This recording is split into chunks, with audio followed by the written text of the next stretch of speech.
Guys, मेरा नाम प्रफुल्ल है एंड स्वागत है आपका मेरे yet another video Moksha life style hub.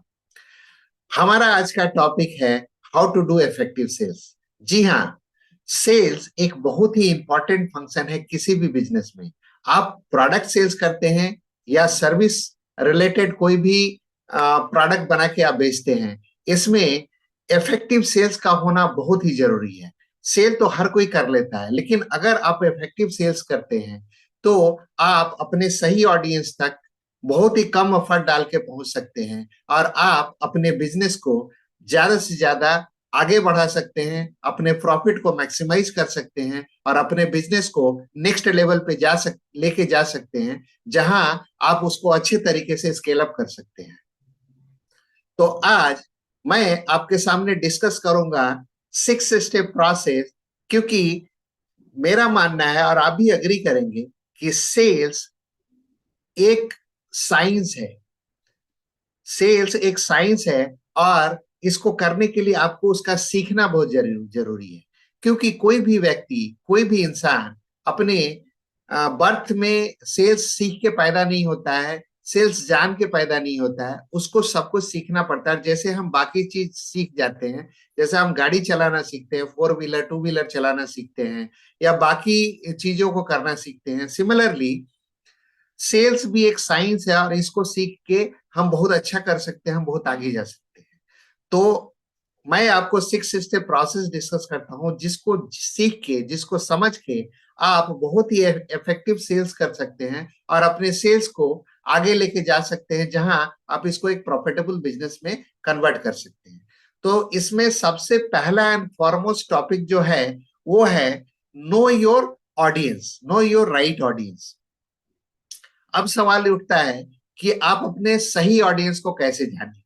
तो इसके लिए आपको रिसर्च करने की आवश्यकता है। आपको समझनी पड़ेगी कि आप जो प्रोडक्ट बेचना चाहते हैं उसके कौन कौन से कस्टमर हो सकते हैं, वो किस तरीके के कस्टमर है जिनको आप अपना प्रोडक्ट बेच सकते हैं, और उनके टेस्ट को समझना, उनके लाइक्स डिसलाइक्स को समझना, उनके पेन पॉइंट को समझना, उनके इंटरेस्ट और उनके पेन पॉइंट को समझने के बाद आपको अपने सेकेंड स्टेप में आपको एक अपने प्रोडक्ट के बारे में जानना बहुत ही जरूरी है कि आपके प्रोडक्ट का बेनिफिट्स क्या है, आपके प्रोडक्ट का फीचर्स क्या है और आपके प्रोडक्ट का यूएसपी क्या है। तो आपने एक तरफ रिसर्च कर ली कि आपके कस्टमर, आपके ऑडियंस का इंटरेस्ट क्या है, उनका पेन पॉइंट क्या है, वो किस तरीके के प्रोडक्ट को सर्च कर रहे हैं और किस तरीके के सर्विस को सर्च कर रहे हैं।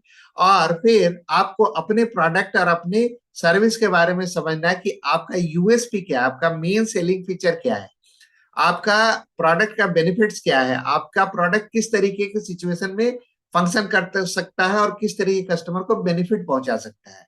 तो ये दो चीज तो आपने कर ली। अब जो है तीसरा पॉइंट जो आता है वो है बिल्ड रैपो। देखिए, एक चीज आपको अग्री करना पड़ेगा कि people don't buy a product, people people by a emotion. तो आपको कस्टमर की इमोशन को समझनी पड़ेगी।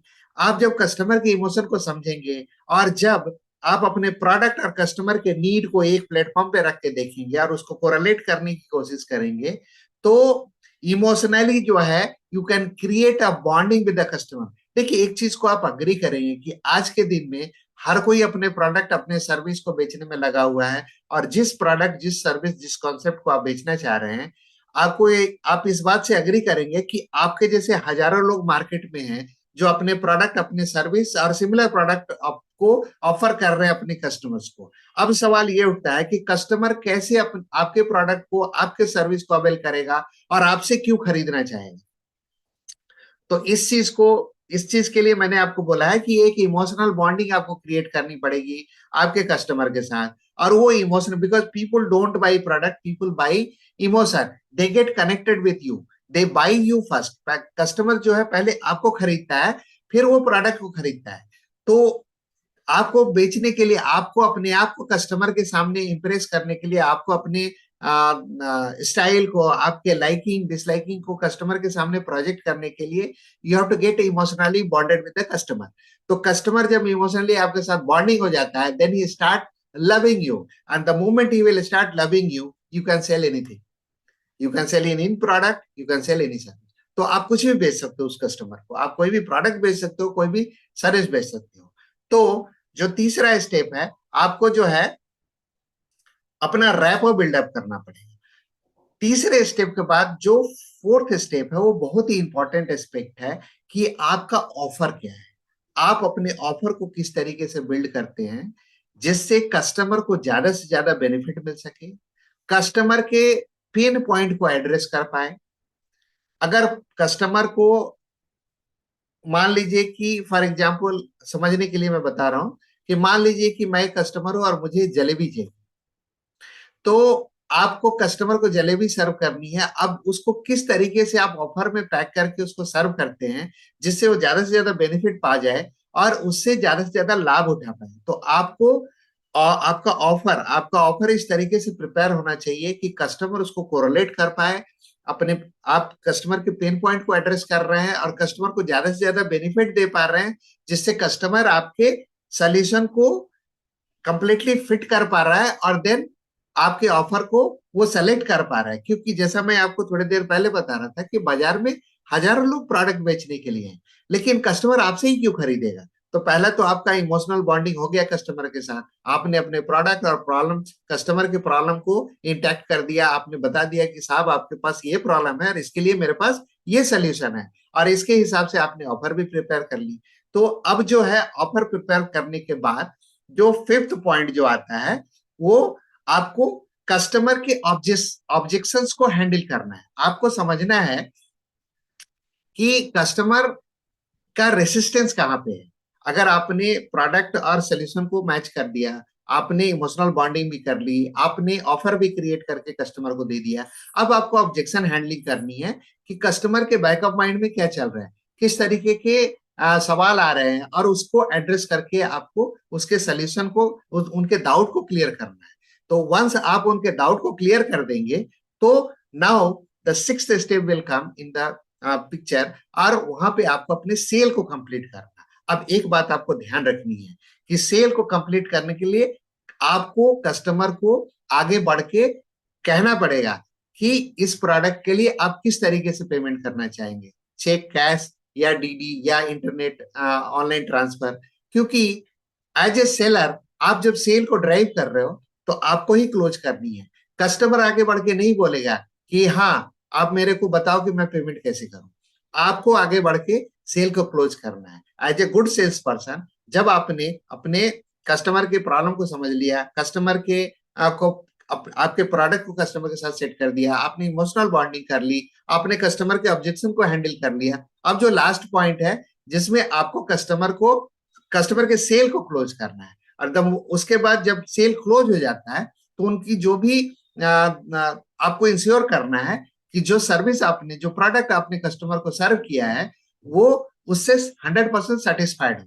क्योंकि जब आप अपने कस्टमर को, सिर्फ सेल करने से काम नहीं हो जाता है, आपको आपके कस्टमर के सेटिस्फेक्शन लेवल को भी चेक करना है और आपको देखना है कि वेदर आपके कस्टमर 100% सेटिस्फाइड हैं आपने जो प्रोडक्ट ऑफर किया है, जो सर्विस आपने ऑफर की है। इससे आपको क्या फायदा होता है? जब आप अपने कस्टमर के साथ एक अच्छी बॉन्डिंग बना लेते हैं, जब आप कस्टमर को एक प्रोडक्ट सेल करते हैं और कस्टमर आपके साथ एक बाइंडिंग, एक रिलेशनशिप में बंध जाता है, फिर आपकी जर्नी शुरू हो जाती है उस कस्टमर के साथ, और फिर आप रेगुलरली कंटिन्यूसली उस कस्टमर के साथ फॉलोअप रख के आप second, third, fourth, fifth product को सेल कर सकते हैं। आप नेक्स्ट लेवल के जो आपके हाई एंड प्रोडक्ट है, जो हाई टिकट से प्रोडक्ट है, उसको भी आप उस कस्टमर को बेच सकते हैं बड़े आराम से, और आपको किसी भी तरह की असुविधा फेस नहीं करनी पड़ेगी कि आपको बहुत ज्यादा स्ट्रेस या आपको बहुत ज्यादा इंसिस्ट करने की आवश्यकता नहीं पड़ेगी, क्योंकि आपने अपना प्लेटर तो तैयार कर लिया है। अब कस्टमर जो है आपके प्रोडक्ट को अवेल करेगा। अब जो भी प्रोडक्ट उनको बेचना चाहेंगे, irrespective of the cost, irrespective of the value, customer blindly आपको फॉलो करता है, क्योंकि आपने उनके साथ एक अलग तरीके का बॉन्डिंग, एक अलग तरीके का कनेक्ट बनाया हुआ है। और ये बॉन्डिंग आपको हेल्प करेगा लॉन्ग टर्म में, क्योंकि उसमें कंपटीशन भी नहीं आ सकता है। देखिए आज हर कोई इस बात को मानता है ना कि आप जो भी प्रोडक्ट और सर्विस बेच रहे हो, there are thousands of people who are selling the same product. अब आपने जब इस तरीके से करके अपने 6 स्टेप को फॉलो करके अपने कस्टमर के साथ सेल क्लोज किया, उनके 100% इंश्योर कर दिया कि वो आपके प्रोडक्ट से सेटिस्फाइड हैं, तो आप कोई भी प्रोडक्ट बेच सकते हो, कोई भी हाई टिकट सेल उनके साथ कर सकते हो, और ये आपके लिए एक लाइफ लॉन्ग बॉन्डिंग हो जाती है आपके प्रोडक्ट और सर्विस के साथ। आप किसी भी ब्रांड के साथ जुड़ सकते हो, आप अपना खुद का ब्रांड कर रहे हो या किसी ब्रांड को प्रमोट कर रहे हो, लेकिन इस तरीके से अगर आप सेल करते हो, ये 6 स्टेप जो प्रूवन मेथड है, इसको फॉलो करके अगर आप करते हो, तो आपकी एक बॉन्डिंग, एक रिलेशनशिप कस्टमर के साथ बन जाती है, और आप कुछ भी बेच सकते हो, कोई भी सर्विस, कोई भी प्रोडक्ट उस कस्टमर को ऑफर कर सकते हो। तो मैं उम्मीद करता हूं कि इस पर्टिकुलर वीडियो के माध्यम से मैंने आपको 6 स्टेप प्रूवन मेथड प्रोसेस आपको समझाया है, बेसिक्स ऑफ सेल्स, जिसको फॉलो करके आप जो है अपने कस्टमर के साथ एक लॉन्ग टर्म रिलेशन डेवलप कर सकते हो। इस तरीके के वैल्यू पैक कंटेंट के लिए, इस तरीके का वैल्यू पैक इंफॉर्मेशन के लिए आप मेरे चैनल को लाइक करें एंड सब्सक्राइब करें, और मैं आपसे मिलता हूं मेरे दूसरे वीडियो में एक अलग, एक नए टॉपिक के साथ, जहां पे मैं आपको बहुत सारी वैल्यू देने की कोशिश करूंगा। तो काइंडली मेरे चैनल को लाइक करें, सब्सक्राइब करें, एंड डू कमेंट। आप नीचे जरूर कमेंट करें, क्योंकि जब आप मेरे वीडियो के नीचे कमेंट करेंगे तो मुझे एक इंस्पिरेशन मिलती है, ताकि मैं और भी अच्छे तरीके की टॉपिक्स लेके आ सकूं और आपके लिए अच्छे वीडियो बना सकूं। सो इस नोट के साथ मैं अपना वीडियो क्लोज करता हूं, एंड उम्मीद करता हूं कि बहुत जल्द मैं अपने नए टॉपिक के साथ आपसे मिलूंगा। See you in my next video.